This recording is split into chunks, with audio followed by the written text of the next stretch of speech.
අපි හැමෝම දන්න දවස ගානේ පාවිච්චි කරන YouTube එකේ අපිට නොපෙනෙන හැංගිලා තියෙන ලොකු සයිබර් අපරාධ ජාලයක් ගැන තමයි අද මේ විග්‍රහය.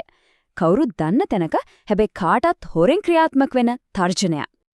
හිතන්නකෝ ගොඩක් සල්ලි දීලා ගන්න ඕන software එකක් නැත්නම් game එකකට cheat code එකක් free download කරන්න හැවුවොත් මොකද වෙන්නේ? ගොඩක් අය කරන දෙයක් නෙමේක. හැබැයි හරියටම ඔන්නෝයි සරල සෙවුම තමයි හිතාගන්නවත් බැරි තරම් භයානික උගුලකට දොර අරින්නේ. වීඩියෝ 3000කට වඩා. හිතන්නකෝ මේ තමයි මේ ජාලය එයාලගේ වැඩේට පාවිච්චි කරපු අනිෂ්ට වීඩියෝ ගාන. මේක පොඩි ගානක් නෙමෙයි. මේකෙන් තේරෙනවා මේක කොයිතරම් ලොකු මෙහෙයුමක්ද කියලා. ඉතින් checkpoint කියන ආයතනයේ පරිශකයන් මේකට නමක් දෙනවා. YouTube අවතාර ජාලය. ඇත්තටම මේක නිකන් වෛරස් එකක් දෙකක් පතුරවන කතාවක් නෙවෙයි. නෑ මේක ඊට වඩා ගොඩක් සංකීර්ණයි. හොඳටම සැලසුම් කරපු ස්තර ගානකින් ක්‍රියාත්මක වෙන දෙවන්ත මෙහෙයුමක්. හරි. එහෙනම් අපි මේ කතාවේ ටිකක් ගැඹුරට යමු. ප්‍රශ්නේ තියෙන්නේ බිලියන ගාණක් මිනිස්සු විශ්වාස කරන හැමදාම බලන YouTube එකේ කොහොමද මෙහෙම දෙයක් කාටත් හොරෙන් මෙච්චර සාර්ථකව කිරුනේ? අන්නේ රහස තමයි අපි දැන් හෙළිදරව් කරගන්න යන්නේ. ඇත්තටම මේක තමයි ලොකුම ප්‍රශ්නය නේද? හැමෝගෙම ඇස් ඉස්සරහා හැමෝම පාවිච්චි කරන තැනක මෙහෙම අපරාධ ජාලයක් හැංගිලා ඉන්නේ කොහොමද? මොකක්ද යාළගේ රහස?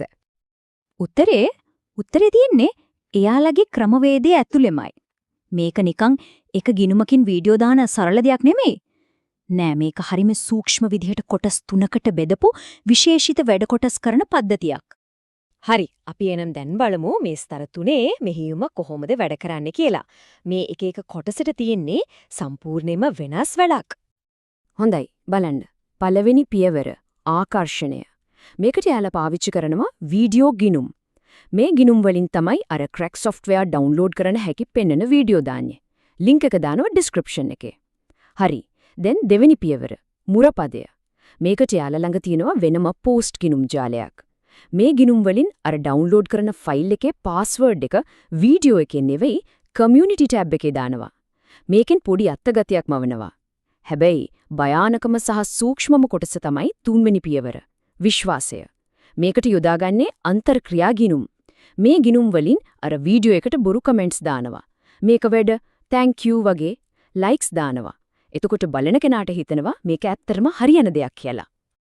මේක තමයි ඒකේ මනෝවිද්‍යාත්මක පැත්ත.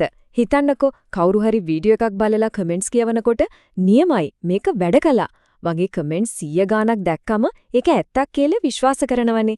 අන්න එතනදි තමයි මේ අපරාධකරුවෝ මිනිස්සුන්ගේ විශ්වාසය සූරා කන්නේ. මේකේ තියෙන බරපතලම කාරණේ තමයි මේ ජාලය පැතිරුණු වේගය. බලන්නකෝ checkpoint ආයතනයේ කියන විදිහට 2025 අවුරුද්දේදී විතරක් මේ වගේ අනිෂ්ට වීඩියෝ හදන එක කලින් අවුරුද්දකට වඩා 3 ගුණයකින් වැඩි වෙලා. ඒ කියන්නේ එයාලගේ මෙහෙයුම කොච්චර කාර්යක්ෂමව වේගවත්ව ව්‍යාප්ත වුණාද කියලා හිතා ගන්න පුළුවන්. හොඳයි. එහෙනම් මේගොල්ලෝ හරියටම ඉලක්ක කරන්නේ කාටද? යාලා පාවිච්චි කරන උපක්‍රම මොනවද? අපි දැන් ඊ ගැන බලමු. එයාලා හැමෝටම ඉලක්ක කරන්නේ නැහැ. ප්‍රධාන වශයෙන්ම කණ්ඩායම් දෙකක් තමයි යාලගේ ටාගට් එක. එකක් ගේම් ග්‍රහණ අය. විශේෂයෙන්ම Roblox වගේ ගේම් වලට cheats modes හොයන අය. අනිත් කණ්ඩායම තමයි Adobe Photoshop, FL Studio වගේ ගණන් software වල crack version හොයන නිර්මාණකරුවන් සහ සිසුන්. මොකද මේ දෙගොල්ලොම මේ වගේ දේවල් ඉහළින්ම හොයන නිසා. ඉතින් මේ ක්‍රමය සාර්ථකද? බලන්නකෝ මේ ගාන. එක මේක Adobe Photoshop වීඩියෝ එකට විතරක් නරඹුම් වාර ලක්ෂ 3කට ගෙට වෙන තියෙනවා. හිතන්නකෝ එච්චර ප්‍රමාණයක් මේ වීඩියෝ එක බලලා තියෙනවා නම් කී දෙනෙක් මේ උගුලට අහු වෙන්නේ නැතිද? හරි ඩවුන්ලෝඩ් කළා කියමුකෝ. ඊට පස්සේ මොකද වෙන්නේ? පරිගණකයට රිංගගන්නේ info stealer කියන જાතියේ අනිෂ්ට මුරුදු කාමයක්. නමේ තේරුම වගේමයි තොරතුරු හොරෙක්. මේකේ එකම පරමාර්ථය පරිගණකයේ තියෙන වටිනාම දත්ත ටික හොරකම් කරන එක. මොනවද මේ හොරකම් කරන දේවල්? මුරපද, ඒ කියන්නේ password, online බැංකු විස්තර. මේවා කොච්චර වටිනවද? ඊට අමතරව ක්‍රිප්ටෝ වලට තොරතුරු, ඒ කියන්නේ සල්ලි වලට කෙලින්ව යන්න පුළුවන්. browser history එක. ඒකෙන් කෙනෙක්ගේ පෞද්ගලික දේවල් පුරුදු හැමදේම දැනගෙන තවත් ප්‍රහාර එල්ල කරන්න blackmail කරන්න උනත් පුළුවන්. මේ හැමදේම අන්තර්ජාලයේ අඳුරු වෙළඳ පොළවල ඉහළ මිලකට විකිනෙනවා. මේ ජාලයේ තියෙන තවත් භයානකම දෙයක් තමයි එයාලා ලේසින් අතාරින්නේ නැති එක. කලින් යාලා පාවිච්චි කරපු ලුමා ස්ටීලර් කියන මෘදුකාංගය අඩපණ කලාට පස්සේ එයාලා මොකද කළේ? පොඩ්ඩක්වත් පරක්කු නොවි ඒ වගේම භයානක රදමන්තිස් කියන තවත් එකකට මාරු වුණා. ඒ කියන්නේ එක දොරක් වැහුවොත් එයාලා තව දොරක් අරිනවා. හැබැයි මේ හැම දෙයකටම වඩා එයාලා පාවිච්චි කරන කපටිම භයානකම උපක්‍රමය තමයි දැන් මේ කියන්නේ යන්නේ. හිතන්නකෝ ඩවුන්ලෝඩ් කරපු ෆයිල් එක ඉන්ස්ටෝල් කරන්න යද්දි වෛරස් ගාඩ් එකකින් වෝනින් එකක් එනවා.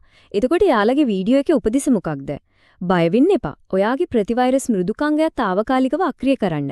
මේක ඇත්ත වෛරසයක් නෙවෙයි මේක ෆෝල්ස් පොසිටිව් එකක් විතරයි. අන්න ඒක තමයි යාළගේ ප්‍රධානම උගුර. පරිශීලකයා ලවාම තමන්ගේ ආරක්ෂක පද්ධතිය අක්‍රිය කරවලා අනිෂ්ට මෘදුකාංගයට ඇතුළට එන්න දොර ඇරලා දෙනවා. හරි. දැන් මේ තරම් දරුණු ජාලයකට අන්තිමට මොකද වුනේ?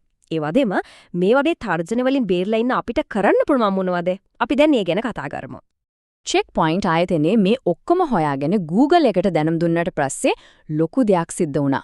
මේ ජාලයට අයිති අර අනිෂ්ට වීඩියෝ 3000කටත් වඩා වැඩි ප්‍රමාණයක් YouTube එකෙන් සම්පූර්ණයෙන්ම ඉවත් කළා. ඇත්තටම ඒක යාළගේ මිහියුමට වැදුණු ලොකු පහරක්. හැබැයි කතාව එතනින් ඉවර වෙන්නේ නැහැ. මේ සංවිධානය නැවැත්තුවා වුණත් එයාලා පාවිච්චි කරපු උපක්‍රම අර බොරු කමෙන්ට්ස් දාලා විශ්වාසය හදලා මිනිස්සු රවට්ටන ක්‍රමය ඒක තාමත් පවතිනවා. වෙන අපරාධ කණ්ඩායම් මේ ක්‍රම පාවිච්චි කරනවා. ඒ කියන්නේ තර්ජනය තාමත් ඉවර නෑ.